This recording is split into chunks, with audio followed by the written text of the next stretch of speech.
The Bright Boy by Arthur Machen. Chapter 1. Young Joseph Last, having finally gone down from Oxford, wondered a good deal what he was to do next, and for the years following next. He was an orphan from early boyhood, both his parents having died of typhoid within a few days of each other when Joseph was 10 years old, and he remembered very little of Dunham, where his father ended a long line of solicitors practicing in the place since 1707. The Lasts had once been very comfortably off. They had intermarried now and again with the gentry of the neighborhood, and did a good deal of the country business, managing estates, collecting rents, officiating as stewards for several manors, living generally in a world of quiet but snug prosperity, rising to their greatest height, perhaps, during the Napoleonic Wars and afterwards.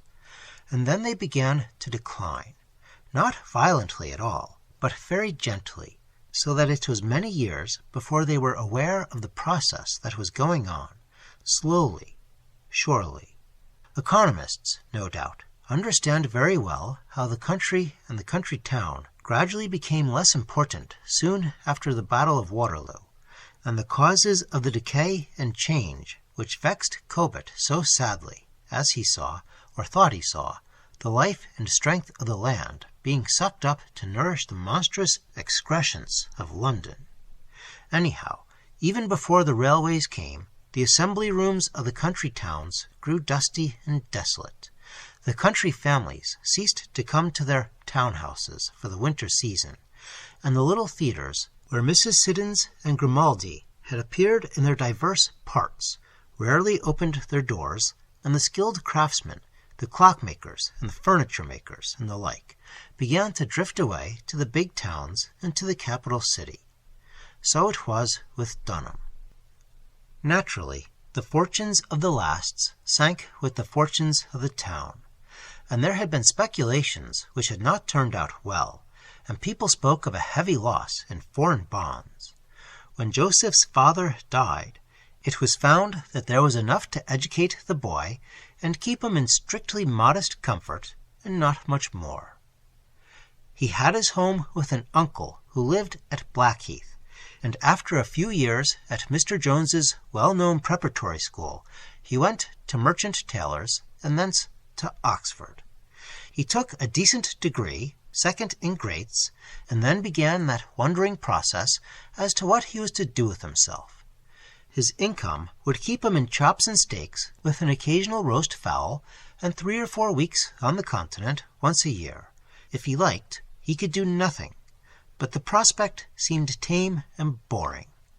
He was a very decent classical scholar, with something more than the average schoolmaster's purely technical knowledge of Latin and Greek, and professional interest in them. Still, schoolmastering seemed his only clear and obvious way of employing himself. But it did not seem likely that he would get a post at any of the big public schools. In the first place, he had rather neglected his opportunities at Oxford. He had gone to one of the obscurer colleges, one of those colleges which you may read about in memoirs dealing with the first years of the 19th century as centers and fountains of intellectual life, which, for some reason, or no reason, have fallen into the shadow. There is nothing against them in any way, but nobody speaks of them any more. In one of these places, Joseph Last made friends with good fellows, quiet and cheerful men like himself. But they were not, in the technical sense of the term, the good friends which a prudent young man makes at the university. 1 or 2 had the bar in mind, and 2 or 3 the civil service, but most of them were bound for country curacies and country offices. Generally, and for practical purposes, they were out of it. They were not the men whose whispers could lead to anything profitable in high quarters. And then, again, even in those days, games were getting important in the creditable schools, and there young Last was very decidedly out of it. He wore spectacles with lenses divided in some queer manner. His athletic disability was final and complete. He pondered, and thought at first of setting up a small preparatory school in one of the well-to-do London suburbs, a day school where parents might have their boys well grounded from the very beginning for comparatively modest fees, and yet have their upbringing in their own hands. It had often struck last that it was a barbarous business to send a little chap of 7 or 8 away from the comfortable and affectionate habit of his home to a strange place among cold strangers, to bear boards, an inky smell, and grammar on an empty stomach in the morning. But consulting with Jim Newman of his old college, he was warned by that sage to drop his scheme and leave it on the ground. Newman pointed out in the first place that there was no money in teaching unless it was combined with hotel keeping. That, he said, was all right, and more than all right, and he surmised that many people who kept hotels in the ordinary way would give a good deal to practice their art and mystery under housemaster's rules. You needn't pay so very much for your furniture, you know. You don't want to make the boys into young sybarites. Besides, there's nothing a healthy-minded boy hates more than stuffiness. What he likes is clean, fresh air, and plenty of it. And, you know, old chap, fresh air is cheap enough. And then, with the food, there's apt to be trouble in the ordinary hotel if it's uneatable. But in the sort of hotel we're talking of, a little accident with the beef or mutton affords a very valuable opportunity for the exercise of the virtue of self-denial. Last listened to all this with a mournful grin. "You seem to know all about it," he said. "Why don't you go in it for yourself?" "I couldn't keep my tongue in my cheek. Besides, I don't think it's fair sport. I'm going out to India in the autumn. What about pig-sticking? And there's another thing," he went on after a meditative pause. "That notion of yours about a day prep school is rotten. The parents wouldn't say thank you for letting them keep their kids at home when they're all small and young.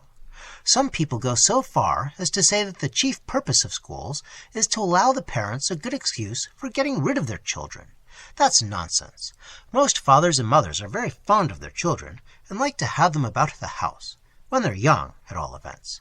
But somehow or other they've got it into their heads that strange schoolmasters know more about bringing up a small boy than his own people, and there it is.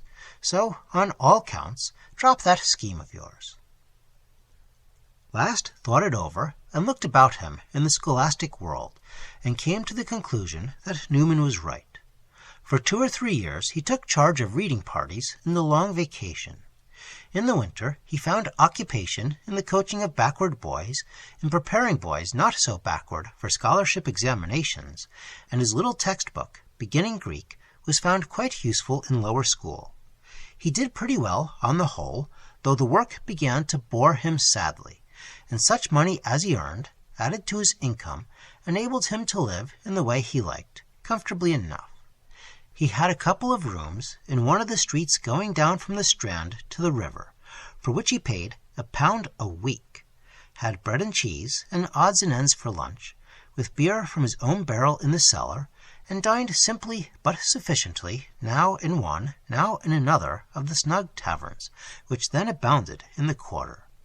And now and again, once a month or so, perhaps instead of the tavern dinners, there was the play at the Vaudeville or the Olympic, the Globe or the Strand, with supper and something hot to follow. The evening might turn into a little party. Old Oxford friends would look him up in his rooms between 6 and 7. Zouch would gather from the Temple, and Medwin from Buckingham Street, and possibly Garraway, taking the yellow Albion bus, would descend from his remote steep in the northern parts of London, would knock at 14 Mowbray Street, and demand pipes, porter, and the pit at a good play. And, on rare occasions, another member of the little society, Noel, would turn up. Noel lived at Turnham Green, in a red brick house, which was then thought merely old-fashioned, which would now, but it was pulled down long ago, be distinguished as choice Queen Anne or early Georgian. He lived there with his father, a retired official of the British Museum, and through a man he had known at Oxford, he had made some way in literary journalism, contributing regularly to an important weekly paper. Hence the consequence of his occasional descents on Buckingham Street, Mowbray Street, and the Temple. Noel, as in some sort a man of letters, or at least a professional journalist, was a member of Black's Club, which in those days had exiguous premises in Maiden Lane, Noel would go round the haunts of his friends and gather them to stout and oysters, and guide them into some neighboring theatre pit, whence they viewed excellent acting and a cheerful, nonsensical play, enjoyed both, and were ready for supper at the Tavistock. This done, Noel would lead the party to Black's, where they, very likely, saw some of the actors who had entertained them earlier in the evening, and Noel's friends, the journalists and men of letters, with a painter and a black-and-white man here and there. Here Last enjoyed himself very much, more especially among the actors, who seemed to him more genial than the literary men. He became especially friendly with one of the players, old Meredith Mandeville, who had talked with the elder Kean, was reliable in the smaller Shakespearean parts, and had engaging tales to tell of early days in country circuits. You had 9 shillings a week to begin with. When you got to 15 shillings, you gave your landlady 8 or 9 shillings and had the rest to play with. You felt a prince, and the county families often used to come and see us in the green room. Most agreeable. With this friendly old gentleman, whose placid and genial serenity was not marred at all by incalculable quantities of gin, Last loved to converse, getting glimpses of a life strangely remote from his own, vagabondage, insecurity, hard times and jollity, and against it all as a background, the lighted murmur of the stage, voices uttering tremendous things, and the sense of moving in 2 worlds. The old man, by his own account, had not been eminently prosperous or successful, and yet he had relished his life and drew humors from its disadvantages, and made hard times seem an adventure. Last used to express his envy of the player's career, dwelling on the dull insignificance of his own labors, which, he said, were a matter of tinkering small boys' brains, teaching older boys the tricks of the examiners, and generally doing things that didn't matter. "It's no more education than bricklaying is architecture," he said one night, "and there's no fun in it." Old Mandeville, on his side, listened with interest to these revelations of a world as strange and unknown to him as the life of the Floats was to the tutor. Broadly speaking, he knew nothing of any books but play-books. He had heard, no doubt, of things called examinations, as most people have heard of Red Indian initiations, but to him one was as remote as the other. It was interesting and strange to him to be sitting at Black's and actually talking to a decent young fellow who was seriously engaged in this queer business. And there were, Last noted with amazement, points at which their 2 circles touched, or so it seemed. The tutor, wishing to be agreeable, began one night to talk about the origins of King Lear. The actor found himself listening to Celtic legends, which to him sounded incomprehensible nonsense. And when it came to the knight who fought the king of fairyland for the hand of Cordelia till doomsday, he broke in. "Lear is a pill, there is no doubt of that. You're too young to have seen Barry O'Brien's Lear. Magnificent. The part has been attempted since his day, but it has never been played. I have depicted the fool myself, and I must say, not without some need of applause. I remember once at Stafford." And Last was content to let him tell his tale, which ended, oddly enough, with a bullock's heart for supper. But one night, when Last was grumbling, as he often did, about the fragmentary, desultory, and altogether unsatisfactory nature of his occupation, the old man interrupted him in a wholly unexpected vein. "It is possible," he began, "mark you, I say possible, that I may be the means of alleviating the tedium of your lot. I was calling some days ago on a cousin of mine, a Miss Lucy Pilliner, a very agreeable woman. She has a considerable knowledge of the world, and I hope you will forgive the liberty, but I mentioned in the course of our conversation that I had lately become acquainted with a young gentleman of considerable scholastic distinction, who was somewhat dissatisfied with the too abrupt and frequent entrances and exits of his present tutorial employment. It struck me that my cousin received these remarks with a certain reflective interest, but I was not prepared to receive this letter." Mandeville handed Last the letter. It began, "My dear Ezekiel." and last noted out of the corner of his eye a glance from the actor which pleaded for silence and secrecy on this point. The letter went on to say, in a manner almost as dignified as Mandeville's, that the writer had been thinking over the circumstances of the young tutor, as related by her cousin in the course of that most agreeable conversation of Friday last, and she was inclined to think that she knew of an educational position shortly available in a private family, which would be of a more permanent and satisfactory nature. Should your friend feel interested, Miss Pilliner ended, I should be glad if he would communicate with me with a view to a meeting being arranged, at which the matter could be discussed with more exact particulars. "And what do you think of it?" said Mandeville, as Last returned Miss Pilliner's letter. For a moment, Last hesitated. There is an attraction, and also a repulsion, in the odd and the improbable, and Last doubted whether educational work obtained through an actor at Black's and a lady at Islington, he had seen the name at the top of the letter, could be altogether solid or desirable. But brighter thoughts prevailed, and he assured Mandeville that he would be only too glad to go thoroughly into the matter, thanking him very warmly for his interest.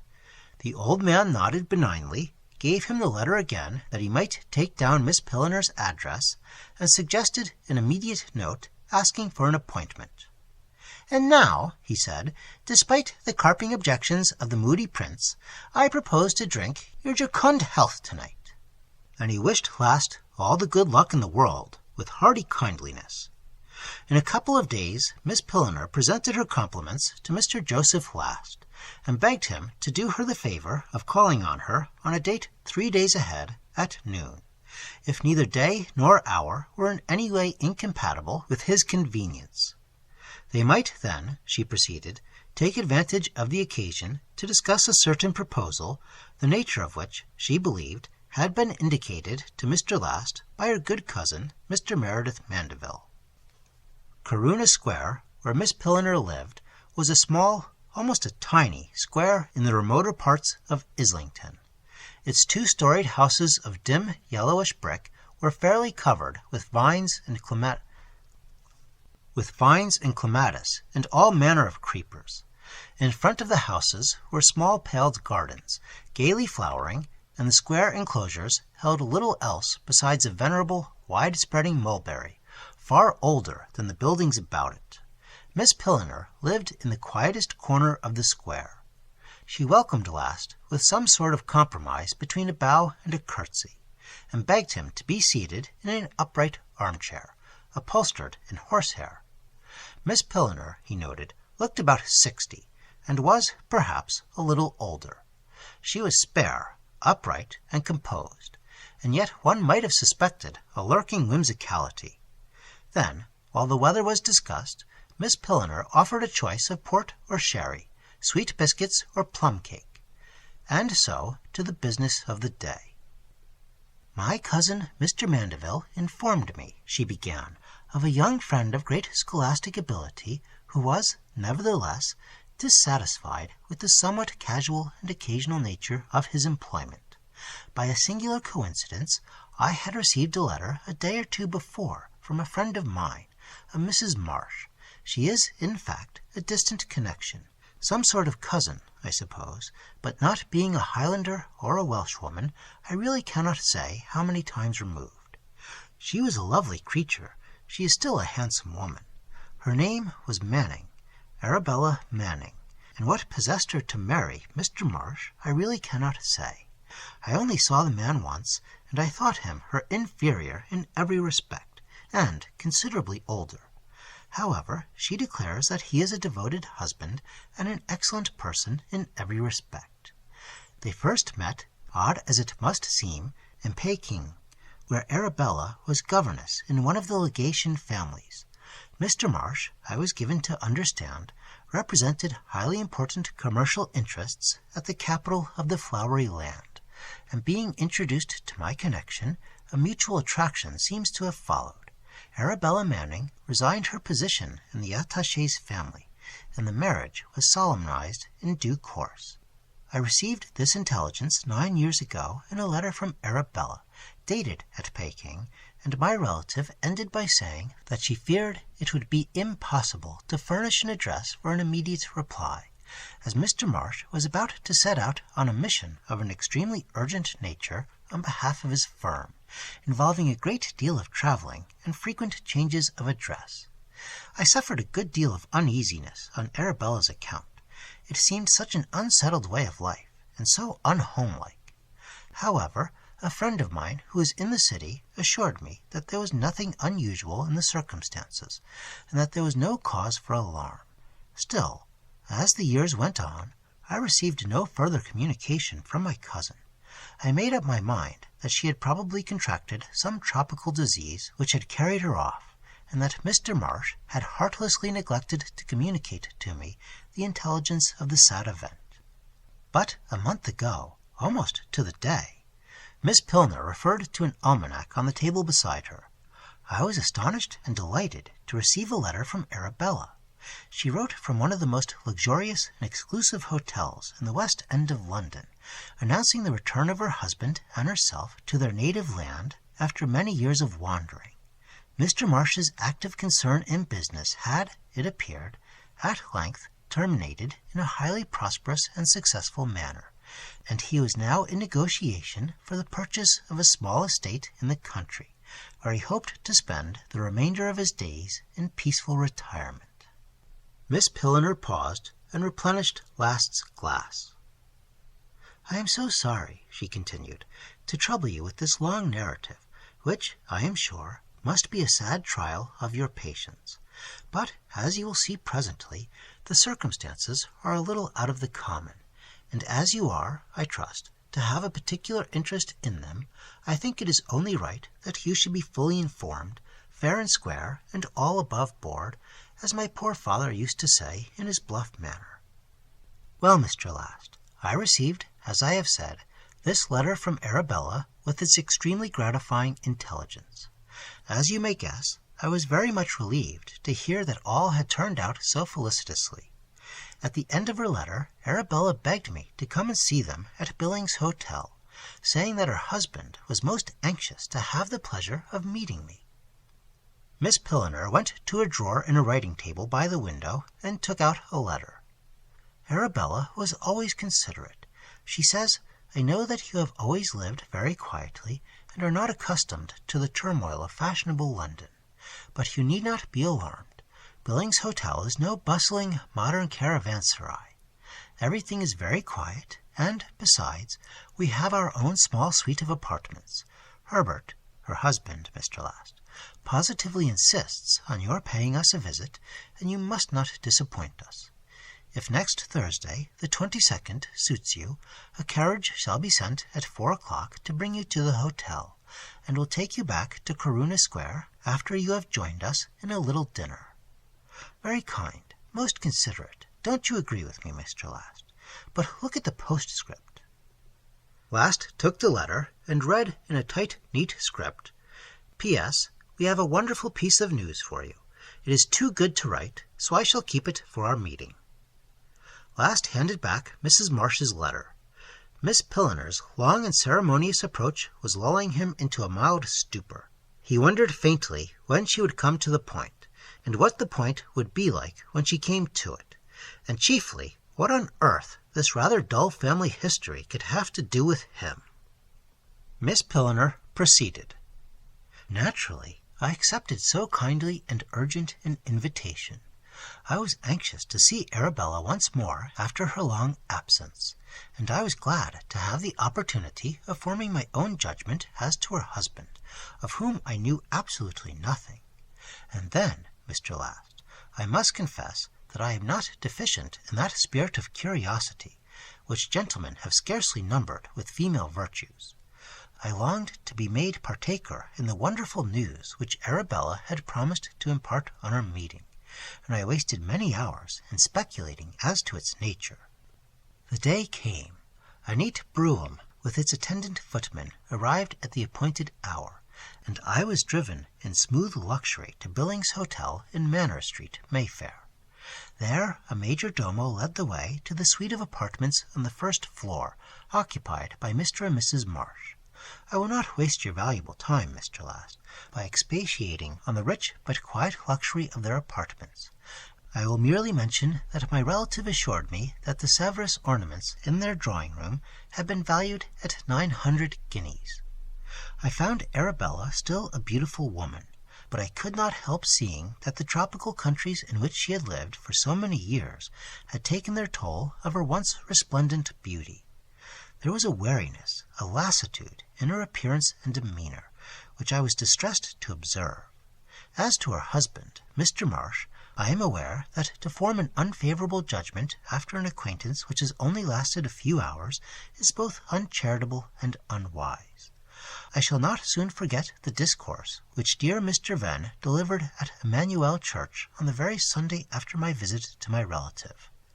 It really seemed, and I must confess it with shame, that Mr. Venn had my own case in mind, and felt it his bounden duty to warn me while it was yet time. Still, I must say that I did not take at all to Mr. Marsh. I really can't say why. To me he was most polite. He could not have been more so. He remarked more than once on the extreme pleasure it gave him to meet at last one of whom he had heard so much from his dear Bella. He trusted that now his wandering days were over, the pleasure might be frequently repeated. He omitted nothing that the most genial courtesy might suggest. And yet I cannot say that the impression I received was a favorable one. However, I dare say that I was mistaken. There was a pause. Last was resigned. The point of the long story seemed to recede into some far distance, into vanishing perspective. There was nothing definite, he suggested. No, nothing definite. I may have thought that I detected a lack of candor, a hidden reserve behind all the generosity of Mr. Marsh's expressions. Still, I hope I was mistaken. But I am forgetting, in these trivial and, I trust, erroneous observations, the sole matter that is of consequence, to you at least, Mr. Last. Soon after my arrival, before Mr. Marsh had appeared, Arabella confided to me her great piece of intelligence. Her marriage had been blessed by offspring. 2 years after her union with Mr. Marsh, a child had been born, a boy. The birth took place at a town in South America, Santiago de Chile. I have verified the place in my atlas, where Mr. Marsh's visit had been more protracted than usual. Fortunately, an English doctor was available, and the little fellow throve from the first, and as Arabella, his proud mother, boasted, was now a beautiful little boy, both handsome and intelligent to a remarkable degree. Naturally, I asked to see the child, but Arabella said that he was not in the hotel with them. After a few days, it was thought that the dense and humid air of London was not suiting little Henry very well, and he had been sent with a nurse to a resort on the Isle of Thanet, where he was reported to be in the best of health and spirits. And now, Mr. Last, after this tedious but necessary preamble, we arrive at that point where you, I trust, may be interested. In any case, as you may suppose, the life which the exigencies of business compelled the Marshes to lead, involving, as it did, almost continual travel, would have been little favorable to a course of systematic education for the child. But this obstacle apart, I gathered that Mr. Marsh holds very strong views as to the folly of premature instruction. He declared to me his conviction that many fine minds have been grievously injured by being forced to undergo the process of early stimulation, and he pointed out that, by the nature of the case, those placed in charge of very young children were not persons of the highest acquirements and the keenest intelligence. As you will readily agree, Miss Pilliner, he remarked to me, great scholars are not employed to teach infants their alphabet, and it is not likely that the mysteries of the multiplication table will be imparted by a master of mathematics. In consequence, he urged, the young and budding intelligence is brought into contact with dull and inferior minds, and the damage may well be irreparable. There was much more, but gradually light began to dawn on the dazed man. Mr. Marsh had kept the virgin intelligence of his son Henry undisturbed and uncorrupted by inferior and incompetent culture. The boy, it was judged, was now ripe for true education, and Mr. and Mrs. Marsh had begged Miss Pilliner to make enquiries, and to find, if she could, a scholar who would undertake the whole charge of little Henry's mental upbringing. If both parties were satisfied, the engagement would be for 7 years at least, and the appointments, as Mrs. Pilliner called the salary, would begin with £500 a year, rising by an annual increment of £50. References, particulars of university distinctions, would be required. Mr. Marsh, long absent from England, was ready to proffer the names of his bankers. Miss Pilliner was quite sure, however, that Mr. Last might consider himself engaged if the position appealed to him. Last thanked Miss Pilliner profoundly. He told her that he would like a couple of days in which to think the matter over. He would then write to her, and she would put him into communication with Mr. Marsh. And so he went away from Corunna Square in a mood of great bewilderment and doubt. Unquestionably, the position had many advantages. The pay was very good, and he would be well lodged and well fed. The people were wealthy, and Miss Pilliner had assured him, "You will have no cause to complain of your entertainment." And from the educational point of view, it would certainly be an improvement on the work he had been doing since he left the university. He had been an odd-job man, a tinker, a patcher, a cobbler of other people's work. Here was a chance to show that he was a master craftsman. Very few people, if any, in the teaching profession had ever enjoyed such an opportunity as this. Even the sixth-form masters in the big public schools must sometimes groan at having to underpin and relay the bad foundations of the fifth and fourth. He was to begin at the beginning, with no false work to hamper him. From ABC to Plato, Aeschylus, and Aristotle, he murmured to himself. Undoubtedly, it was a big chance. And on the other side, well, he would have to give up London, and he had grown fond of the homely, cheerful London that he knew. His comfortable rooms in Mowbray Street, quiet enough down by the unfrequented Embankment, and yet but a minute or two from the ringing Strand. Then there were the meetings with the old Oxford friends, the nights at the theatre, the snug taverns with their curtained boxes, and their good chops and steaks and stout, and chimes of midnight and after, heard in cordial company at Black's. All these would have to go. Miss Pilliner had spoken of Mr. Marsh as looking for some place a considerable distance from town, in the real country. He had his eye, she said, on a house on the Welsh border, which he thought of taking furnished, with the option of buying if he eventually found it suited him. You couldn't look up old friends in London and get back the same night if you lived somewhere on the Welsh border. Still, there would be holidays, and a great deal might be done in the holidays. And yet there was still debate and doubt within his mind, as he sat eating his bread and cheese and potted meat, and drinking his beer in his sitting-room in peaceful Mowbray Street. He was influenced, he thought, by Miss Pilliner's evident dislike of Mr. Marsh, and though Miss Pilliner talked in the manner of Dr. Johnson, he had a feeling that, like a lady of the doctor's own day, she had a bottom of good sense. Evidently she did not trust Mr. Marsh overmuch. Yet what can the most cunning swindler do to his resident tutor? Give him cold mutton for dinner, or forget to pay his salary? In either case the remedy was simple. The resident tutor would swiftly cease to reside, and go back to London, and not be much the worse. After all, Last reflected, a man can't compel his son's tutor to invest in Uruguayan silver or Java spices or any other fallacious commercial undertaking. So what mattered the supposed trickiness of Marsh to him? But again, when all had been summed up and considered, for and against, there was a vague objection remaining.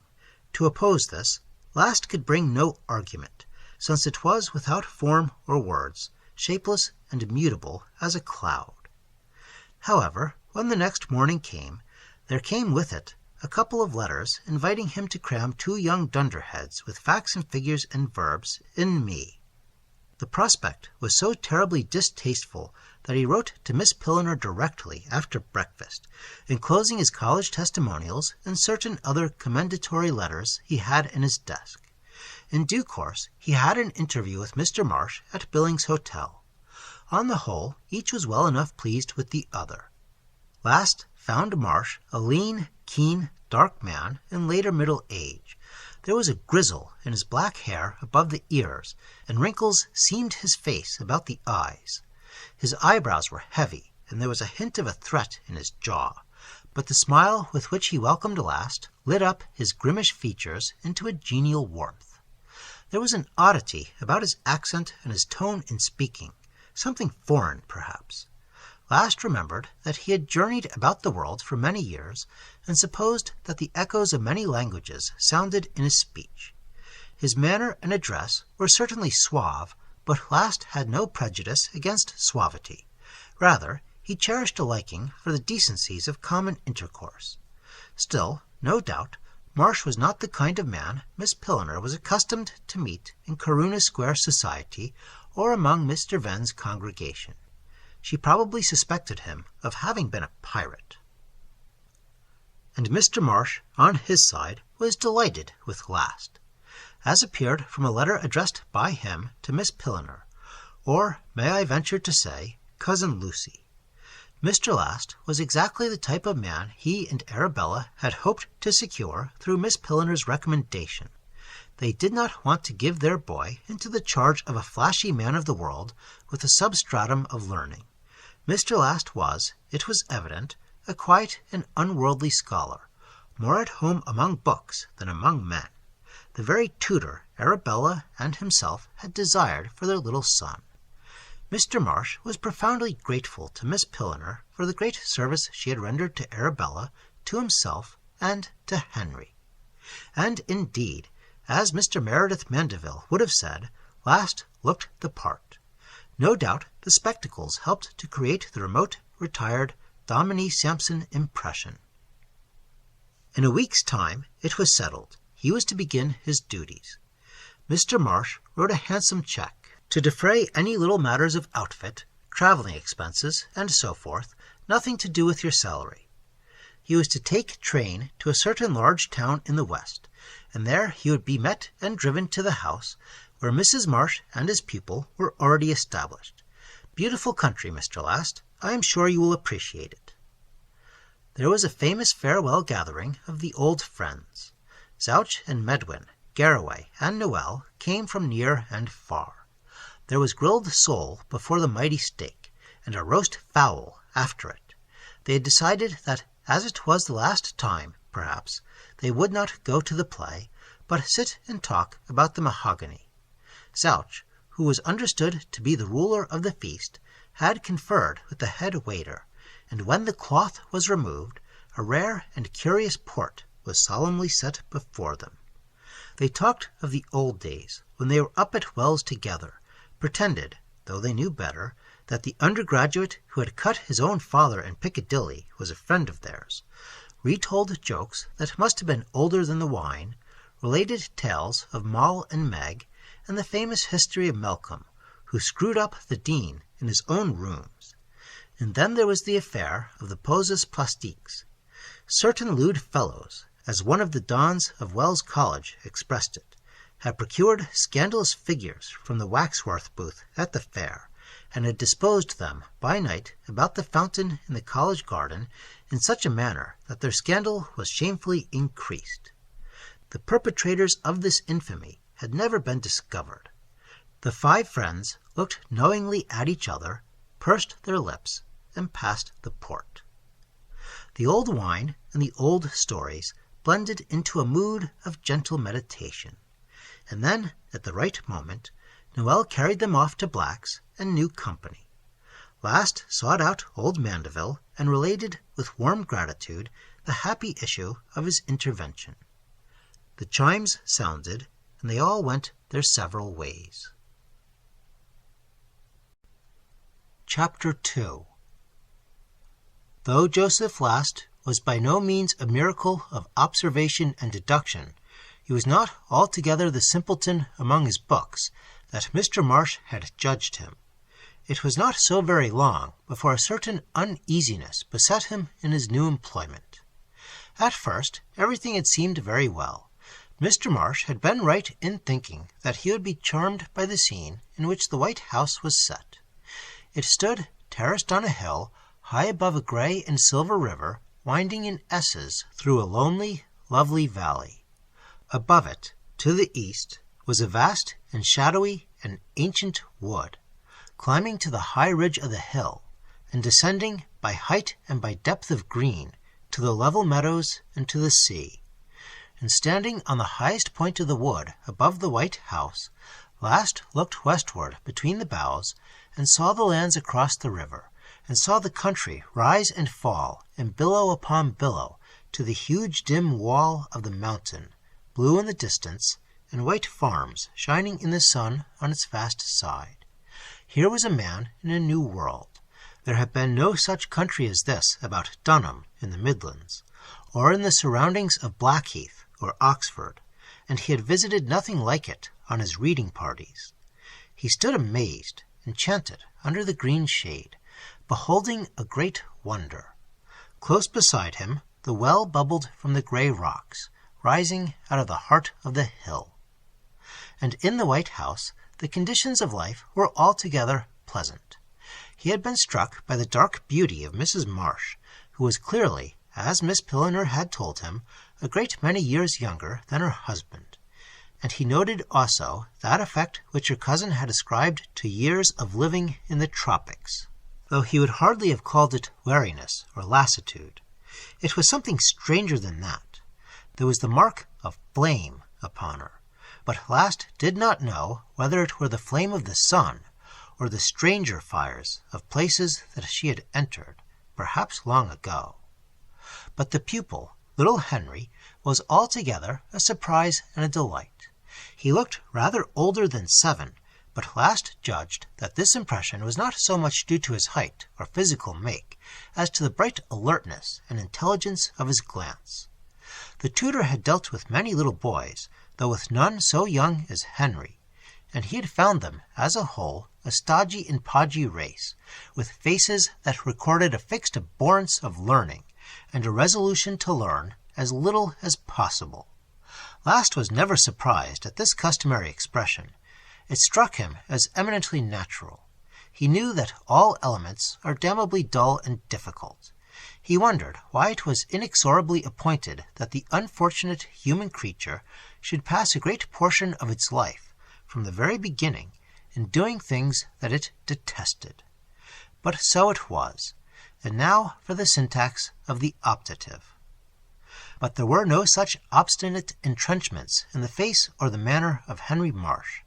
He was a handsome boy who looked brightly and spoke brightly, and evidently did not regard his tutor as a hostile force that had been brought against him. He was what some people would have called, oddly enough, old-fashioned, childlike, but not at all childish, with now and then a whimsical turn of phrase more suggestive of a humorous man than a little boy. This older habit was no doubt to be put down partly to the education of travel, the spectacle of the changing scene and the changing looks of men and things, but very largely to the fact that he had always been with his father and mother, and knew nothing of the company of children of his own age. "Henry has had no playmates," his father explained. "He's had to be content with his mother and myself. It couldn't be helped. We've been on the move all the time, on shipboard or staying at cosmopolitan hotels for a few weeks, and then on the road again. The little chap had no chance of making any small friends." And the consequence was, no doubt, that lack of childishness that Last had noted. It was, probably, a pity that it was so. Childishness, after all, was a wonder world, and Henry seemed to know nothing of it. He had lost what might be, perhaps, as valuable as any other part of human experience, and he might find the lack of it as he grew older.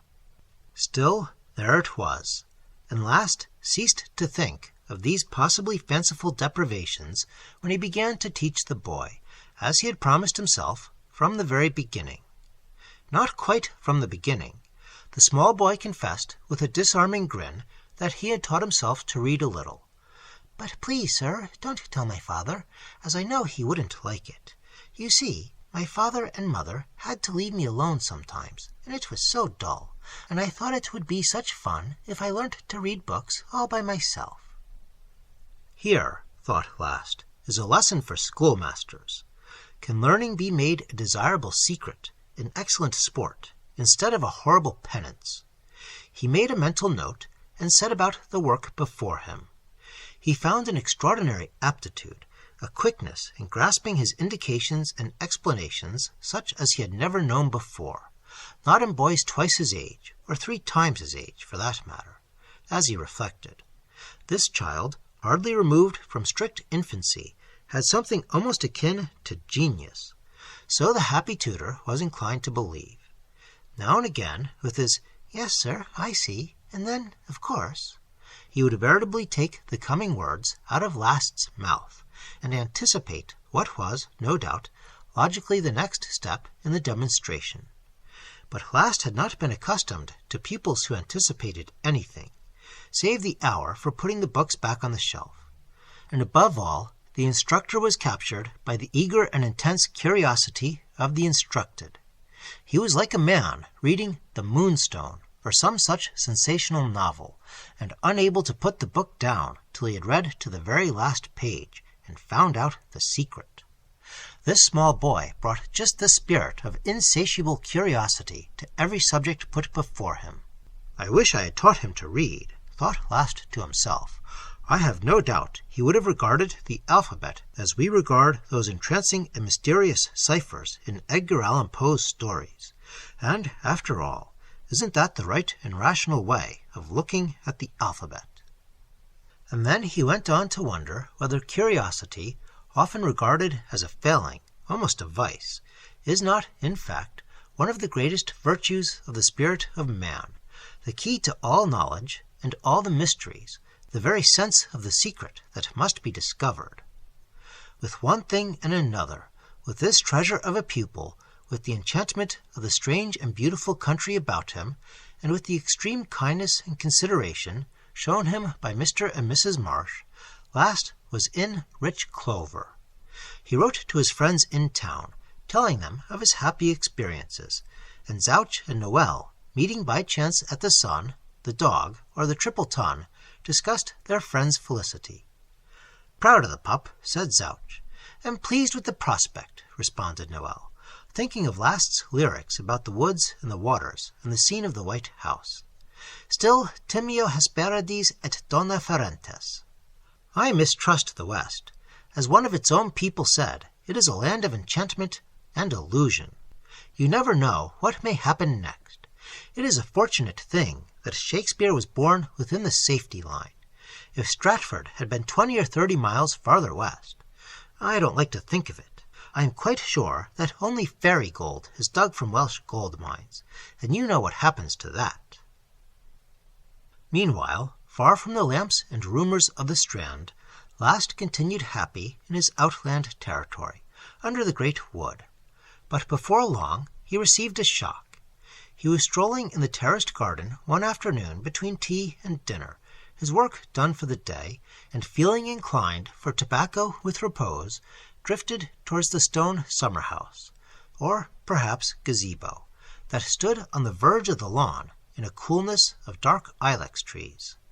Here one could sit and look down on the silver winding of the river, crossed by a grey bridge of ancient stone. Last was about to settle down when he noticed a book on the table before him. He took it up and glanced into it, and drew in his breath, and turning over a few more pages, sank aghast upon the bench. Mr. Marsh had always deplored his ignorance of books. "I knew how to read and write, and not much more," he would say, "when I was thrown into business, at the bottom of the stairs, and I've been so busy ever since that I'm afraid it's too late now to make up for lost time." Indeed, Last had noted that though Marsh usually spoke carefully enough, perhaps too carefully, he was apt to lapse in the warmth of conversation. He would talk of facts, meaning facts, and yet it seemed he had not only found time for reading, but had acquired sufficient scholarship to make out the Latin of a terrible Renaissance treatise, not generally known even to collectors of such things. Last had heard of the book, and the few pages he had glanced at showed him that it thoroughly deserved its very bad character. It was a disagreeable surprise. He admitted freely to himself that his employer's morals were no business of his. But why should the man trouble to tell lies? Last remembered queer old Miss Pillener's account of her impressions of him. She had detected a lack of candor, something reserved behind a polite front of cordiality. Miss Pillener was, certainly, an acute woman. There was an undoubted lack of candor about Marsh. Last left the wretched volume on the summer-house table and walked up and down the garden, feeling a good deal perturbed. He knew he was awkward at dinner, and said he felt a bit seedy, inclined to a headache. Marsh was bland and pleasant as usual, and Mrs. Marsh sympathized with Last. She had hardly slept at all last night, she complained, and felt heavy and tired. She thought there was thunder in the air. Last, admiring her beauty, confessed again that Miss Pillener had been right. Apart from her fatigue of the moment, there was a certain tropical languor about her, something of still burning nights and the odor of strange flowers. Marsh brought out a very special brandy which he administered with the black coffee. He said it would do both the invalids good, and that he would keep them company. Indeed, Last confessed to himself that he felt considerably more at ease after the good dinner, the good wine, and the rare brandy. It was humiliating, perhaps, but it was impossible to deny the power of the stomach. He went to his room early and tried to convince himself that the duplicity of Marsh was no affair of his. He found an innocent, or almost innocent, explanation of it before he had finished his last pipe, sitting at an open window, hearing faintly the wash of the river and gazing towards the dim lands beyond it. Here, he meditated, we have a modified form of Bounderby's disease. Bounderby said that he began life as a wretched, starved, neglected little outcast. Marsh says that he was made into an office boy or something of the sort before he had time to learn anything. Bounderby lied, and no doubt Marsh lies. It is the trick of wealthy men to magnify their late achievements by magnifying their early disadvantages. By the time he went to sleep, he had almost decided that the young Marsh had been to a good grammar school and had done well. The next morning, Last awoke almost at ease again. It was no doubt a pity that Marsh indulged in a subtle and disingenuous form of boasting, and his taste in books was certainly deplorable. But he must look after that himself, and the boy made amends for all. He showed so clean a grasp of the English sentence that Last thought he might well begin Latin before very long. He mentioned this one night at dinner, looking at Marsh with a certain humorous intention, but Marsh gave no sign that the dart had pricked him. "That shows I was right," he remarked. "I've always said there's no greater mistake than forcing learning on children before they're fit to take it in. People will do it, and in 9 cases out of 10, the children's heads are muddled for the rest of their lives. You see how it is with Henry. I've kept him away from books up to now, and you see for yourself that I've lost him no time. He's ripe for learning, and I shouldn't wonder if he got ahead better in 6 months than the ordinary early crammed child would in 6 years. It might be so, Last thought, but on the whole he was inclined to put down the boy's swift progress rather to his own exceptional intelligence than to his father's system, or no system. And in any case, it was a great pleasure to teach such a boy, and his application to his books had certainly no injurious effect on his spirits. There was not much society within easy reach of the White House, and, besides, people did not know whether the Marshes were to settle down or whether they were transient visitors. They were chary of paying their calls, while there was this uncertainty. However, the rector had called. First of all, the rector and his wife, she cheery, good-humored, and chatty, he somewhat dim and vague. It was understood that the rector, a high wrangler in his day, divided his time between his garden and the invention of a flying machine. He had the character of being slightly eccentric.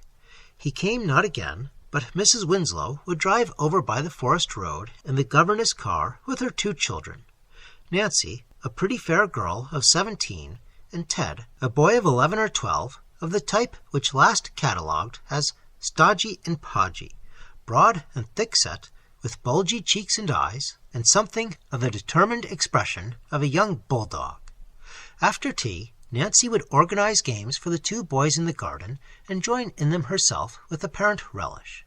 Henry, who had known few companions besides his parents, and had probably never played a game of any kind, squealed with delight, ran here and there and everywhere, hid behind the summer-house, and popped out from the screen of the French beans with the greatest gusto, and Ted Winslow joined in with an air of protest.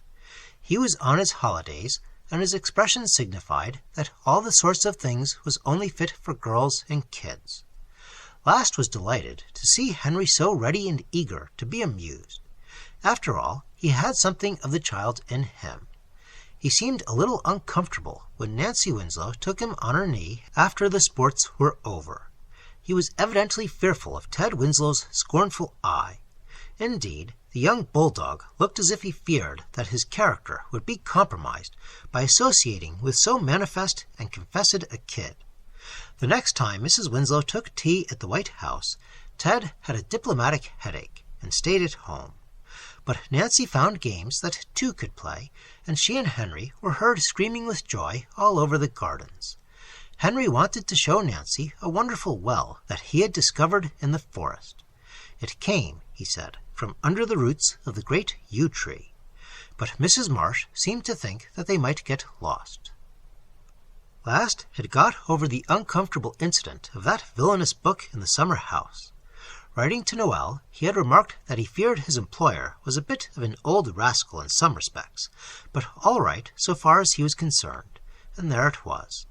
He got on with his job and minded his own business. Yet, now and again, his doubtful uneasiness about the man was renewed. There was a bad business at a hamlet a couple of miles away, where a girl of 12 or 13, coming home after dusk from a visit to a neighbor, had been set on in the wood and very vilely misused. The unfortunate child, it would appear, had been left by the scoundrel in the black dark of the forest, at some distance from the path she must have taken on her way home. A man who had been drinking late at the Fox and Hounds heard crying and screaming, like someone in a fit, as he expressed it, and found the girl in a terrible state, and in a terrible state she had remained ever since. She was quite unable to describe the person who had so shamefully maltreated her. The shock had left her beside herself. She cried out once that something had come behind her in the dark, but she could say no more, and it was hopeless to try to get her to describe a person that, most likely, she had not even seen. Naturally, this very horrible story made something of a feature in the local paper, and one night, as Last and Marsh were sitting smoking after dinner, the tutor spoke of the affair, said something about the contrast between the peace and beauty and quiet of the scene and the villainous crime that had been done hard by. He was surprised to find that Marsh grew at once ill at ease. He rose from his chair and walked up and down the room, muttering, "Horrible business, shameful business." And when he sat down again, with the light full on him, Last saw the face of a frightened man. The hand that Marsh laid on the table was twitching uneasily. He beat with his foot on the floor as he tried to bring his lips to order, and there was a dreadful fear in his eyes. Last was shocked and astonished at the effect he had produced with a few conventional phrases. Nervously, willing to tide over a painful situation, he began to utter something even more conventional, to the effect that the loveliness of external nature had never conferred immunity from crime, or some stuff to the same inane purpose. But Marsh, it was clear, was not to be soothed by anything of the kind. He started again from his chair and struck his hand upon the table with a fierce gesture of denial and refusal. "Please, Mr. Last, let it be. Say no more about it. It has upset Mrs. Marsh and myself very much indeed. It horrifies us to think that we have brought our boy here, to this peaceful place as we thought, only to expose him to the contagion of this dreadful air. Of course we have given the servants strict orders not to say a word about it in Henry's presence, but you know what servants are, and what very sharp ears children have. A chance word or two may take root in a child's mind and contaminate his whole nature. It is, really, a very terrible thought. You must have noticed how distressed Mrs. Marsh has been for the last few days. The only thing we can do is to try and forget it all, and hope no harm has been done. Last murmured a word or two of apology and agreement, and the talk moved off into safer country. But when the tutor was alone, he considered what he had seen and heard very curiously. He thought that Marsh's looks did not match his words. He spoke as the devoted father, afraid that his little boy should overhear nauseous and offensive gossip and conjecture about a horrible and obscene crime. But he looked like a man who had caught sight of the gallows, and that, Last felt, was altogether a very different kind of fear. And then there was his reference to his wife. Last had noticed that since the crime in the forest there had been something amiss with her, but again he mistrusted Marsh's comment. Here was a woman whose usual habit was a rather lazy good humor, but of late there had been a look and an air of suppressed fury, the burning glance of a jealous woman, the rage of despised beauty. She spoke little, and then as briefly as possible, but one might suspect flames and fires within. Last had seen this and wondered, but not very much, being resolved to mind his own business. He had supposed there had been some difference of opinion between her and her husband, very likely about the rearrangement of the drawing-room furniture and hiring a grand piano. He certainly had not thought of tracing Mrs. Marsh's altered air to the villainous crime that had been committed. And now Marsh was telling him that these glances of concealed rage were the outward signs of tender maternal anxiety, and not one word of all that did he believe. He put Marsh's half-hidden terror beside his wife's half-hidden fury. He thought of the book in the summer-house, and things that were being whispered about the horror in the wood, and a loathing and dread possessed him. He had no proof it was true, merely conjecture, but he felt no doubt. There could be no other explanation, and what could he do but leave this terrible place? Last could get no sleep. He undressed and went to bed, and tossed about in the half-dark of the summer night. Then he lit his lamp and dressed again, and wondered whether he had better not steal away without a word, and walk the 8 miles to the station, and escape by the first train that went to London. It was not merely loathing for the man and his works, it was deadly fear also that urged him to fly from the White House. He felt sure that if Marsh guessed at his suspicions of the truth, his life might well be in danger. There was no mercy or scruple in that evil man. He might even now be at his door, listening, waiting. There was cold terror in his heart, and cold sweat pouring at the thought. He paced softly up and down his room in his bare feet, pausing now and again to listen for that other soft step outside. He locked the door as silently as he could, and felt safer. He would wait till the day came and people were stirring about the house, and then he might venture to come out and make his escape. And yet, when he heard the servants moving over their work, he hesitated. The light of the sun was shining in the valley, and the white mist over the silver river floated upward and vanished. The sweet breath of the wood entered the window of his room. The black horror and fear were raised from his spirit. He began to hesitate, to suspect his judgment, to inquire whether he had not rushed to his black conclusions in a panic of the night. His logical deductions at midnight seemed to smell of nightmare in the brightness of that valley. The song of the aspiring lark confuted him. He remembered Garraway's great argument after a famous supper at the Turk's Head, that it was always unsafe to make improbability the guide of life. He would delay a little and keep a sharp lookout, and be sure before taking sudden and violent action. And perhaps the truth was that Last was influenced very strongly by his aversion from leaving young Henry, whose extraordinary brilliance and intelligence amazed and delighted him more and more. It was still early when at last he left his room and went out into the pure morning air. It was an hour or more before breakfast time, and he set out on the path that led past the wall of the kitchen garden, up the hill, and into the heart of the wood. He paused a moment at the upper corner and turned round to look across the river at the happy country showing its morning magic and delight. As he dawdled and gazed, he heard soft steps approaching on the other side of the wall, and low voices murmuring. Then, as the steps drew near, one of the voices was raised a little, and last heard Mrs. Marsh speaking. "Too old, am I? And 13 is too young. Is it to be 17 next, when you can get her into the wood? And after all I have done for you, and after what you have done to me." Mrs. Marsh enumerated all these things without remission, and without any quiver of shame in her voice. She paused for a moment. Perhaps her rage was choking her, and there was a shrill piping cackle of derision, as if Marsh's voice had cracked in its contempt. Very softly, but very swiftly, last, the man with the gray face and the staring eyes bolted for his life, down and away from the white house.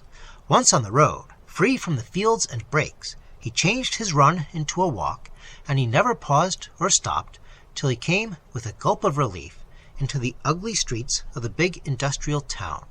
He made his way to the station at once, and found that he was an hour too soon for the London express, so there was plenty of time for breakfast, which consisted of brandy. Chapter 3. The tutor went back to his old life and his old ways, and did his best to forget the strange and horrible interlude of the White House. He gathered his podgy pups once more about him, crammed and coached, read with undergraduates during the long vacation, and was moderately satisfied with the course of things in general. Now and then, when he was endeavoring to persuade the Podges against their deliberate judgment that Latin and Greek were languages once spoken by human beings, not senseless enigmas invented by demons, he would think with a sigh of regret of the boy who understood and longed to understand. And he wondered whether he had not been a coward to leave that enchanting child to the evil mercies of his hideous parents. But what could he have done? But it was dreadful to think of Henry, slowly or swiftly corrupted by his detestable father and mother, growing up with the fat slime of their abominations upon him. He went into no detail with his old friends.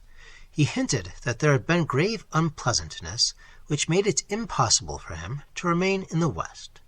They nodded, and perceiving that the subject was a sore one, asked no questions, and talked of old books and the new steak instead.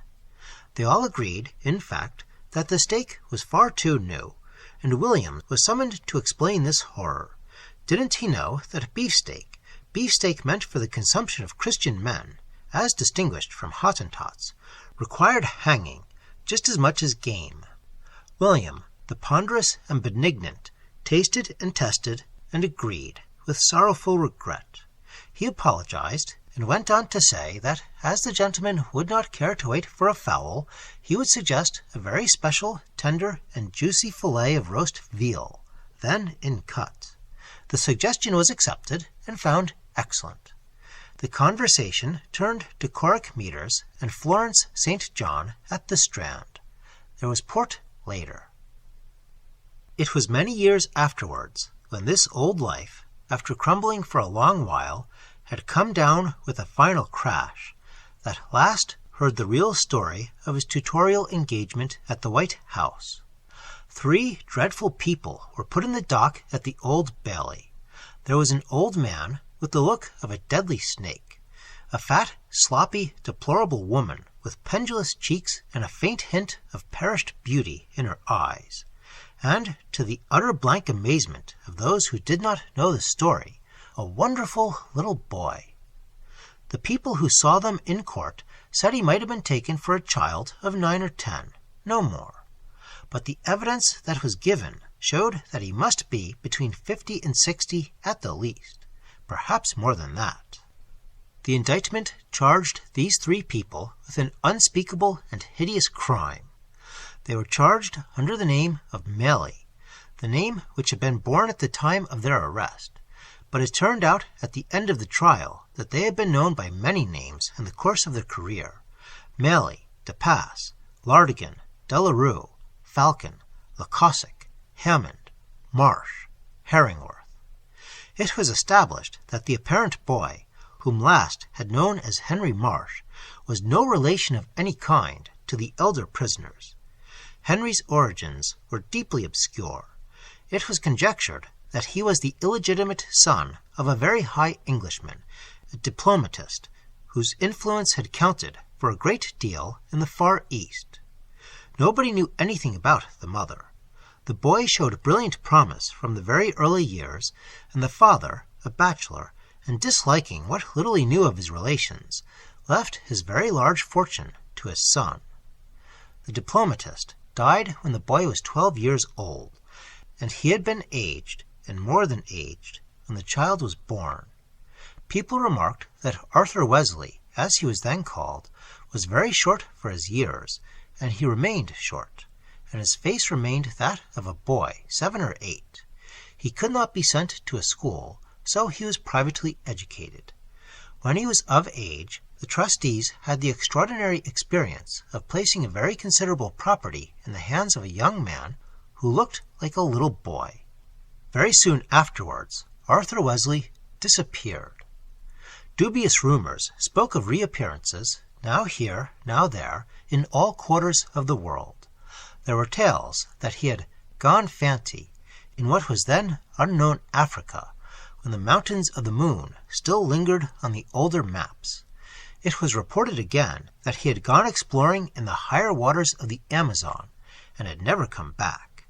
But a few years later, a personage that must have been Arthur Wesley was displaying unpleasant activities in Macau. It was soon after this period, according to the prosecution, that, in the words of counsel, he realized the necessity of taking cover. His extraordinary personality, naturally enough, drew attention to him and his doings, and these doings being generally or always of an infamous kind, such attention was both inconvenient and dangerous. Somewhere in the East, and in very bad company, he came upon the 2 people who were charged with him. Arabella Manning, who was said to have respectable connections in Wiltshire, had gone out to the East as a governess, but had soon found other occupations. Mears had been a clerk in a house of business at Shanghai. His very ingenious system of fraud obtained his discharge, but, for some reason or other, the firm refused to prosecute, and Mears went, where Arthur Wesley found him. Wesley thought of his great plan. Manning and Mears were to pretend to be Mr. and Mrs. Marsh. That seemed to have been their original style, and he was to be their little boy. He paid them well for their various services. Arabella was his mistress-in-chief, the companion of his milder moments for some years. Occasionally, a tutor was engaged to make the situation more plausible. In this state, the horrible trio peregrinated over the earth. The court heard all this, and much more, after the jury had found the 3 prisoners guilty of the particular offense with which they were charged. This last crime, which the press had to unfold in paraphrase and periphrase, had been discovered, strange as it seemed, largely as a result of the woman's jealousy. Wesley's affections, let us call them, were still apt to wander, and Arabella's jealous rage drove her beyond all caution and all control. She was the weak joint in Wesley's armor, the rent in his cover. People in court looked at the 2, the debauched, deplorable woman with her flagging, sagging cheeks, and the dim fire still burning in her wary old eyes, and at Wesley, still, to all appearance, a bright and handsome little boy.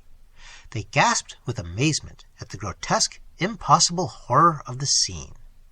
The judge raised his head from his notes, and gazed steadily at the convicted persons for some moments. His lips were tightly compressed. The detective drew to the end of his portentous history. The track of these people, he said, had been marked by many terrible scandals, but till quite lately there had been no suspicion of their guilt. 2 of these cases involved the capital charge, but formal evidence was lacking. He drew to a close. In spite of his diminutive stature and juvenile appearance, the prisoner, Charles Malley, alias Arthur Wesley, made a desperate resistance to his arrest. He is possessed of immense strength for his size, and almost choked one of the officers who arrested him. The formulas of the court were uttered. The judge, without a word of comment, sentenced Malley, or Wesley, to imprisonment for life, John Mears to 15 years imprisonment, Arabella Manning to 10 years imprisonment. The old world, it has been noted, had crashed down. Many, many years had passed since last had been hunted out of Mowbray Street, that went down dingily, peacefully, from the Strand. Mowbray Street was now all blazing office buildings. Later, he had been driven out from one nook and corner and snug retreat after another, as New London rose in majesty and splendor.